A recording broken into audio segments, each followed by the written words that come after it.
High! আগের ভিডিওতে তোমাদেরকে বলেছিলাম আমি ক্যাপসিকাম গাছে কি খাবার দিই না দিই তোমাদের সাথে সব কিছু শেয়ার করব। তো সেই ভিডিও নিয়ে চলে এসেছি তোমাদের কাছে। আমি ক্যাপসিকাম গাছে সেরমভাবে কোনো খাবারই ইউজ করি না।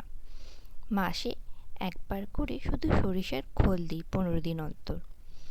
সরিষার খোলটিকে 7 দিন ভিজিয়ে রাখি, ভিজিয়ে গাছটিতে দিই। দুটো গাছ আছে, দুটো গাছই একই রকমভাবে খাবার দিই।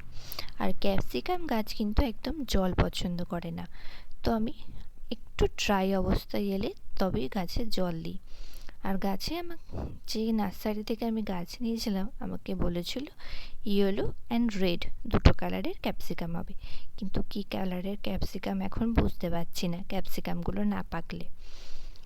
এখন যেহেতু গরম পড়ে গেছে আমাদের দিকে, তাই ক্যাপসিকাম গাছে সেইভাবে আর ফুল দাঁড়াচ্ছে না, কিন্তু আমি চেষ্টা করেছিলাম যাতে একটু ফুলটা দাঁড়ায়, তার জন্য ছাওয়া জায়গায় রাখতে।